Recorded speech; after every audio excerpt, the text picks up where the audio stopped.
ये शेरवानी वालों का एक बार जीता दोबारा जीत कर आज तक आया? एक बार जीता भागा खत्म, दोबारा जीत के नहीं आता। और ये जो है ये औरंगाबाद वाला बहुत बात करता है, अबे मैं उत्तर प्रदेश का पटक दूंगा, 32 से बाहर निकल जाएगी, पता नहीं चलेगा कहां चला गया। एक एमपी लेके दंदनाते फिरते हो, मेरे पास 37 एमपी है, 37 एमपी की पार्टी। एक एमपी वाला पूरे देश में जाके इलेक्शन लड़ा रहा है। मेरी 37 एमपी की पार्टी नहीं लड़ाती इलेक्शन, क्योंकि ये पार्टी वोटों का बंटवारा नहीं चाहती। ये पार्टी चाहती है कि फिरका परस्ती खत्म हो जाए, इसलिए वोट बांटना नहीं चाहिए, और ये लोग वोट बांटते हैं। मेरे पास एक और रिपोर्ट है, ये कल आगे बोलता है शेरवानी वाला, अबू आसिम साहब आपने गोंडी के परेशान लोगों की हाल कभी पूछा? तो मैंने कहा कि ये देख, मैंने कितनी बार पूछा, मैंने वीडियो बना दिया। और एक बात बोलना चाहता हूं तुमसे, ये बार बार जहां जाता है ना, मुस्लिम इलाके में कहता है कि यहां बहुत नशा है, बहुत नशा है, गोंडी नशेड़ियों की जगह है। आप मुझे समझाओ, अगर कोई गोंडी को इस तरह बदनाम करेगा तो गोंडी के बच्चों को नौकरी मिलेगी कहीं? कोई कंपनी रखेगी काम पे? अरे ये तो नशेड़ी लोग हैं, काम मिलेगा उनको?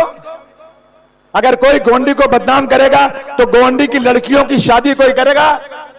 गोंडी में अपनी लड़कियों को कोई ब्याह के भेजेगा? मैं तुमसे सवाल पूछना चाहता हूं, ये जहां जाएगा वही बात करेगा, नशा नशा नशा। नशा तो पूरे हिंदुस्तान में है, ये जिस इलाके में जाता है वहां नशे की बात करता है। मेरे दोस्तों, गोंडी में टैलेंट है, गोंडी में बहुत टैलेंट है। और देखो मैंने जो बनाया लाइब्रेरी, एक से एक बच्चे यहाँ आईएएस बन के निकले हैं, आईपीएस बन के निकले हैं, इंजीनियर बन के निकले, डॉक्टर बन के निकले, एक से एक लड़के यहाँ पर हैं, है कि नहीं बोलिए? अभी जब मैंने कहा था गोंडी का टैलेंट दिखाया था, कितने हजार बच्चे नजर आए थे। और अभी आजकल ये बहुत आईएम वाले बोलते हैं। मैं खाली एक ही बात पूछना चाहता हूं, 134 में जो उम्मीदवार लड़ रहा है ना, उससे पूछना बेटा, जब पिछले असेंबली इलेक्शन में तुम लड़ रहे थे तो मदनपुरा से 18 लाख रुपया लाए थे, वो किसने दिया था?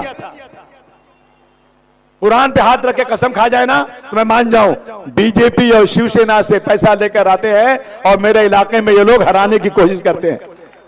मेरे पास सबूत है इसका।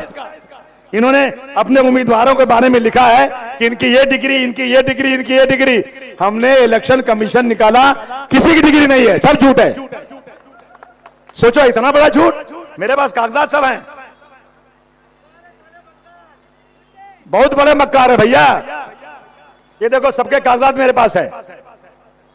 एक इंजीनियर बन गया, अरे रुखसाना के इलाके में जो पढ़ा है ना, वो 12वीं पास है, बोले वकील है। ये कितना बड़ा झूठ, अभी तो कुछ मिला नहीं है, झूठ चालू हो गया। दोस्तों, आप बताओ, आपकी आवाज महाराष्ट्र में कौन उठाता है? जोर से बताओ मुझे। मेरा मुंह देख के मत बोलो, सच बोलो, कौन लड़ता है आपके लिए? ये शेरवानी वालों का एक बार जीता दोबारा जीत कर आज तक आया? एक बार जीता भागा खत्म, दोबारा जीत के नहीं आता। और ये जो है ये औरंगाबाद वाला बहुत बात करता है, अबे मैं उत्तर प्रदेश का पटक दूंगा, 32 से बाहर निकल जाएगी, पता नहीं चलेगा कहां चला गया। एक एमपी लेके दंदनाते फिरते हो, मेरे पास 37 एमपी है, 37 एमपी की पार्टी। एक एमपी वाला पूरे देश में जाके इलेक्शन लड़ा रहा है। मेरी 37 एमपी की पार्टी नहीं लड़ाती इलेक्शन, क्योंकि ये पार्टी वोटों का बंटवारा नहीं चाहती। ये पार्टी चाहती है कि फिरका परस्ती खत्म हो जाए, इसलिए वोट बांटना नहीं चाहिए, और ये लोग वोट बांटते हैं। मेरे पास एक और रिपोर्ट है, ये देख लो। हैदराबाद में 2007 में एक ब्लास्ट हुआ था, मस्जिद में ब्लास्ट हुआ था। ये जो अपने आप को मुसलमानों का हमदर्द कहता है ना, उसने उसी वक्त बयान दिया हिंदुस्तान टाइम्स में।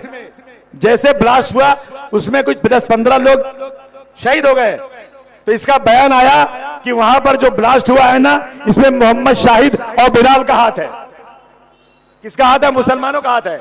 किसने कहा? जो अपने आप को मुसलमानों का बहुत बड़ा रहनुमा कहलाता है, उसने कहा कि मुसलमानों का हाथ है।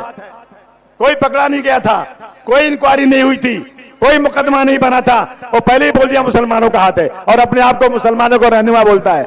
और जब इंक्वायरी हुई, सब कुछ हुआ, तो मालूम हुआ हैदराबाद के ब्लास्ट में अभिनव भारत का हाथ है, जो आरएसएस की विंग है। ये बात करते हैं। इसलिए दोस्तों, हम आपसे कहना चाहते हैं, जहां जहां हिंदुस्तान में मुस्लिम लीडरशिप है, ये उस लीडरशिप को खत्म करना चाहते हैं। ये इनको एक काम दिया गया है कि तुम सारे हिंदुस्तान में जाओ और मुसलमानों को अपनी तरफ खींचो और मुसलमान को लो और मुसलमानों की पार्टी को मजबूत करो। यकीन जानना दोस्तों, इस मुल्क में जो भी व्यक्ति मुसलमानों की बात करेगा, खुदा की कसम, वो मुसलमानों का दुश्मन होगा। ये देश सेकुलर है, ये देश सेकुलर है।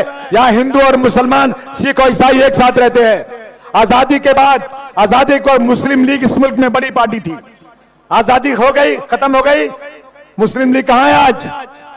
मुसलमान तो है ना देश में, कहां है मुस्लिम लीग? मुसलमानों ने उसके बाद जवाहरलाल नेहरू को अपना नेता माना, मुसलमानों ने उसके बाद नेता माना तो इंदिरा गांधी को माना, उसके बाद माना तो राजीव गांधी को माना, उसके बाद माना तो वीपी सिंह को माना, और पूरी ताकत के साथ मुसलमानों ने मुलायम सिंह यादव को अपना नेता माना। कौन है इसमें मुसलमान? हमें हिंदू मुसलमान नहीं करना है। मुझे परसों लंदन से फोन आया, मेरे एक दोस्त ने कहा, आसिम भाई, एमआईएम वाले ऐलान करने वाले हैं कि बुर्के वाली बनेगी यहां पर मेयर, आप पहले अनाउंस कर दीजिए। मैं बोला, तुम सबसे बड़ा बेवकूफ आदमी है। जानते हैं आप, ये बीजेपी के लोग उनको सिखा रहे हैं कि तुम बोल दो कि बुर्के वाली मेयर बनेगी, और ये बड़े जोर से बोल रहे हैं, और कुछ मुसलमान खुश भी हो रहे हैं। और वही टेप लेकर के ये लोग जा करके उन इलाकों में जहां गैर मुस्लिम रहते हैं सिखाते हैं, देख लो एमआईएम के लोग पूरी तैयारी में अब की बार मुस्लिम मेयर बनाएंगे। एमआईएम के लोग तैयारी में हैं, अब की बार खान को मेयर बनाएंगे। कैसे बनाएंगे भाई? ये जो है टेप जो है ना, ये आवाज चारों तरफ सुना दी जाती है, चौपाल लगा लगा के बता दिया जाता है, और सारे गैर मुस्लिम इकट्ठा हो जाते हैं और ताकत उनकी बन जाती है। ये हो रहा है देश में आज। इसलिए हमें बहुत ही होश के साथ काम करना है। समाजवादी पार्टी ने बहुत सारे काम किए हैं। अभी कल